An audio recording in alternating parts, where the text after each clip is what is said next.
صدیوں سے موجود ایک چھوٹا سا قصبہ بڑھانا، جہاں میری پیدائش ہوئی، جہاں میں نے جنم لیا،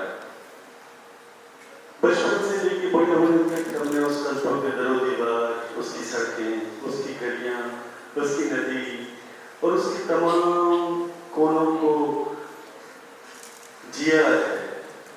ان لکھوری اینٹوں میں، ان دیواروں میں اپنے ہونے کو محسوس کرتے چلے آ رہے تھے۔ ہند ندی کنارے موجود اس قصبے میں ایک بہت ہی زندگی کی جدوجہد سے بھرے ہوئے کچھ لوگ رہا کرتے تھے، جو میرے آبا و اجداد تھے، میرا دادی حال، میرا ننیحال، اسی فیملی میں پیدا ہوا۔ خواہشات پوری ہونے کی تو بات دور کی ہے، ضروریات کا پورا ہونا مشکل تھا۔ زندگی جیسے تیسے آگے بڑھ رہی تھی۔ بچپن سرکاری اسکول میں پڑھتے ہوئے گزرا۔ گھر میں تمام جو چیزیں تھیں ان کا مطلب سروائیول کے بہت سارے ایشوز تھے، پیٹ بٹر کی دقتیں تھیں، بہت مشکل حالات میں زندگی بسر ہو رہی تھی، اور ان حالات میں پڑھتے پڑھتے اپنے اس شوق کو پالینا جس میں شاعری، کہانیاں، قصے، اس کی وجوہات یہ تھی کہ نہ تو اس وقت انٹرنیٹ موجود تھا اور نہ ہمارے پاس کوئی ایسا ذریعہ تھا جس سے وقت گزاری کی جا سکے۔ قصبات کی دوپہریں لمبی ہوا کرتی تھی اور ہم دوپہر میں ان لمبی لمبی کہانیوں کو پڑھا کرتے تھے، جن میں پریم چند ہوتے تھے، جن میں دشیانت ہوتے تھے، جن میں نہ جانے کتنے رانوں، گلشن نندا، جن سے ہم نے اپنے پڑھنے کی شروعات کی تھی۔ وقت ایسے ہی گزر رہا تھا، نہ تو کوئی موٹیویشن تھا آگے بڑھنے کے لیے، نہ ہی کوئی ایسا جذبہ تھا کہ اس شہر سے نکل کر کہیں باہر جانا ہے۔ لیکن گھر کی ضروریات اکثر انسان کو بڑا بنا دیتی ہیں۔ وقت گزرنے میں پتہ تو نہیں چلتا، لیکن وہ چہرے پر اپنے نشانات چھوڑ جاتا ہے۔ تو ہمارے چہرے پر بھی تجربات کے وہ نشانات چھوڑتے چلے جا رہے تھے، اور رفتہ رفتہ جب ہم ٹین ایج میں آئے تو ہمیں احساس ہوا کہ زندگی میں سروائیول کے لیے ہر کسی شخص کو کہیں نہ کہیں اپنوں کو، اپنے گھر کو، اپنے شہر کو، ان منظروں کو جن میں زندگی گزر رہی ہوتی ہے چھوڑنا پڑتا ہے۔ تو یہ فیصلہ کرنے شاید وہ عمر آ چکی تھی، 17-18 کی ایج میں اس چھوٹے سے قصبے کو چھوڑ کر ہم دلی جیسے مہانگر اس شہر میں داخل ہوئے، جہاں خوابوں کی تکمیل کے لیے دنیا بھر سے لوگ آئے ہوئے تھے، اور اس بھیڑ میں ہم سب اپنے شہر، اپنے قصبے، اپنی گلیوں کو چھوڑ کر شامل ہو گئے۔ پہلی جاب شاید نوئیڈا کے کسی انجینئرنگ کالج میں ایز اے اسسٹنٹ کی تھی۔ 2000 روپے تنخواہ ملا کرتی تھی، جس کے اندر مہینے بھر کا خرچ اور ان میں سے کچھ پیسہ بچا کر گھر میں بھیجنا ہوا کرتا تھا۔ کورسپونڈنس سے پڑھائی جاری تھی، اس امید پر کہ شاید یہ پڑھائی پوری ہوگی تو زندگی بہتر ہوگی چلی جائے گی۔ نوئیڈا میں آنے کے بعد یہ احساس ہوا کہ شوق بھی قائم رہنا چاہیے، اور اسی وقت وہاں کچھ رائٹرز نوئیڈا میں تھے جن میں رفت سروش صاحب یا اور ایک دو لوگ رائٹرز تھے جنہوں نے تسلی دی کہ نہیں، اپنے شوق کو قائم رکھو جاب کے ساتھ ساتھ۔ تو میں نے شاعری کو جاب کے ساتھ ساتھ کرتے رہے، چھوٹے چھوٹے سے ایونٹس میں جانا آنا شروع ہوا، اور زندگی اسی طرح آگے بڑھ رہی تھی۔ سب سے اچھی بات یہ تھی کہ زندگی میں کہیں نہ کہیں ایک اطمینان تھا، ایک سنتوش تھا کہ جو کچھ ہے ہم اس سے، ان وسائل سے ان کو ساتھ لے کر آگے بڑھتے چلے جائیں گے۔ اور یہ شوق اور یہ جو ارادے تھے، اس نے بہت مدد کی۔ نوئیڈا میں آنے کے بعد کچھ اچھے رائٹر سے میرا ملنا شروع ہوا۔ ہر مہینے ان گوشتیوں میں، ان نشستوں میں جانا شروع ہوا جہاں شاعری پر بات ہوا کرتی تھی، اور رفتہ رفتہ اس فن میں نکھار آنے لگا جس فن کو لے کر میں بڑھانا سے نوئیڈا اور دلی کے سفر پر نکلا تھا۔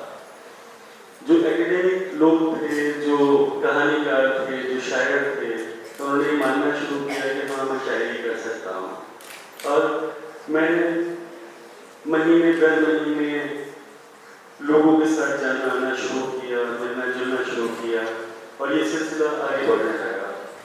रफ्ता रफ्ता दिल्ली के अदबी हलकों में मेरी छोटी मोटी पहचान कायम होती चली गई। ये सफ़र जारी और सारी था कि जश्न अदब और जश्न देखता जैसे बड़े इदारे मंजर आम पर आए और मैंने वहाँ परफॉर्म करना शुरू किया। वहाँ से बहुत ही मतलब हौसला अफजा चीज़ें सामने आई। हालांकि था तो ये कि एक हफ्ता मैं रोज ही सोचा करता था कि ज़िंदगी अब जो है वो थोड़ी सहूलत देगी, अब कुछ बेहतर होता चला जाएगा, लेकिन उसकी रफ्तार इतनी कम थी कि वो महसूस नहीं हो पा रहा था कि चीज़ें तब्दील हो रही हैं। एक हल्का हर बरस बढ़ता गया जंजीर का, एक हल्का हर बरस बढ़ता गया जंजीर का, और हम आज़ाद होने की दुआ करते रहे।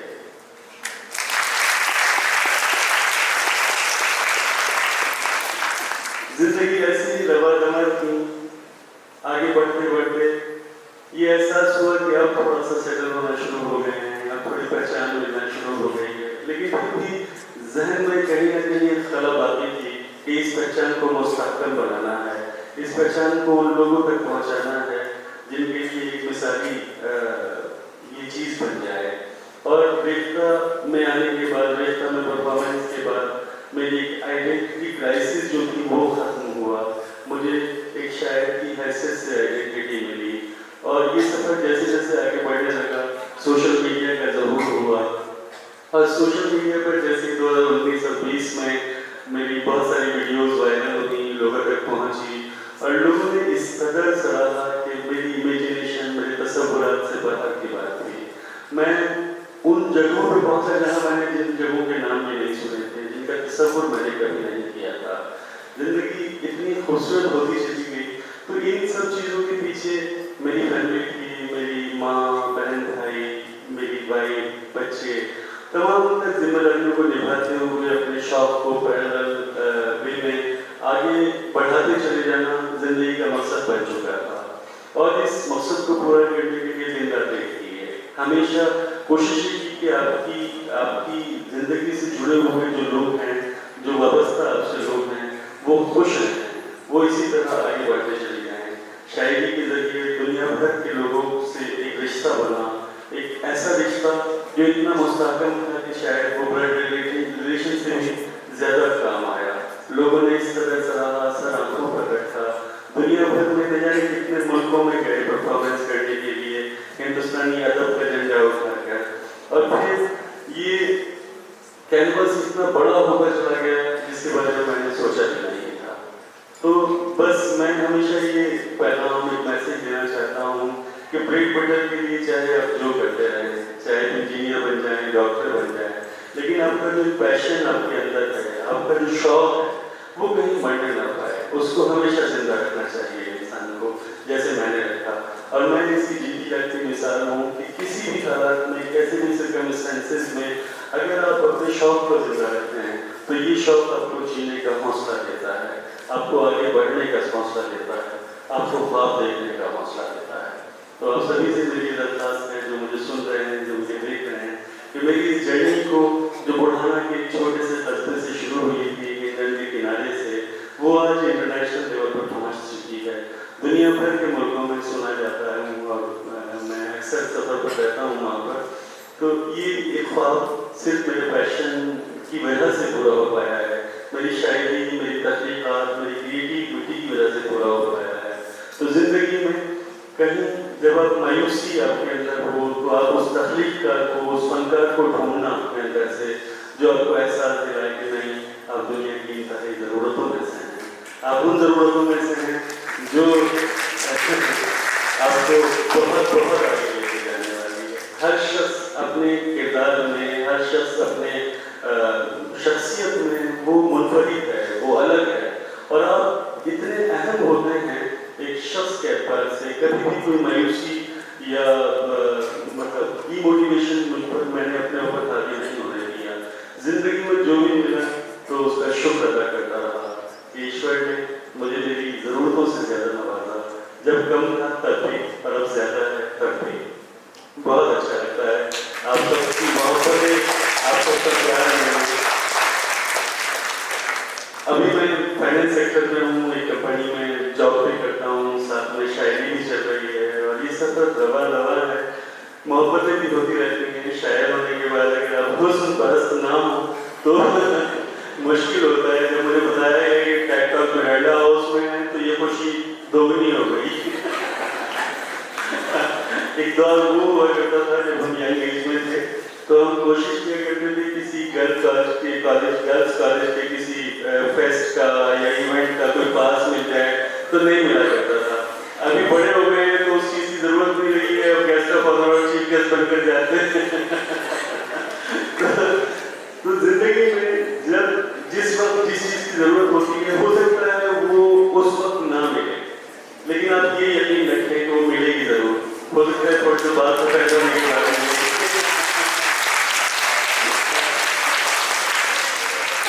यही था बस।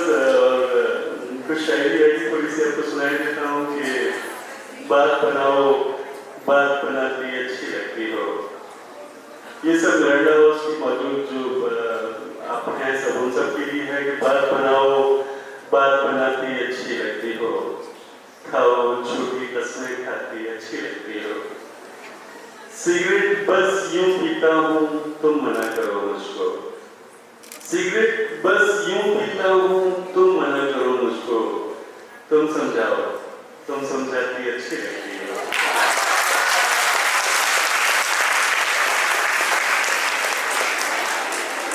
इतनी अच्छी क्यों नहीं लगती मुझे हकीकत में, इतनी अच्छी क्यों नहीं लगती मुझे हकीकत में, जितनी मेरे ख्वाब में आती अच्छी लगती है।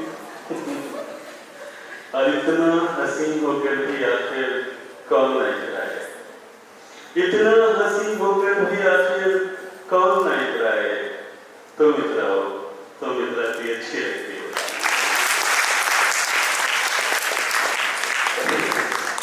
तो ये बहुत ही खूबसूरत मौका है कि मैं आज यहाँ नोएडा हाउस में टेड टॉक के लिए हाजिर हुआ हूँ। जिंदगी में बहुत सारी चीजें होंगी जो शायद आपको आप जो डिजर्व करते हैं वो उस वक्त ना मिल पाएगी हो, लेकिन कभी इन हालात से कभी अपना उम्मीद मत होना। हमेशा वो सोचना जो आपने हासिल कर लिया है उस पर शुक्र अदा करना कि आने वाला वक्त जो है वो बेहतर होने वाला है। और अब यकीन जाने कि ये वक्त जिंदगी में आपको इतनी चीजें मैसर करेगा, इतनी खूबसूरती के साथ आप आगे बढ़ेंगे, जिंदगी को जिएंगे कि आप तसव्वुर नहीं कर सकते।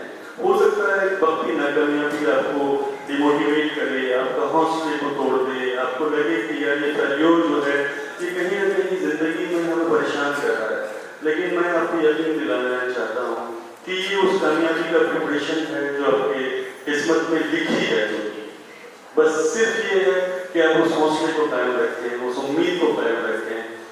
किसी ने कहा था कि उम्मीद की किरण के सिवा और कुछ नहीं, उम्मीद की किरण के सिवा और कुछ नहीं, इस घर में रोशनी का यही इंतजाम है। तो आपके जहन में उम्मीद की एक किरण अगर जगमगाती रहेगी तो इंशाल्लाह आप एक ना एक दिन उस मुकाम को, उस जगह को हासिल कर लेंगे जिसके लिए आप बने हुए।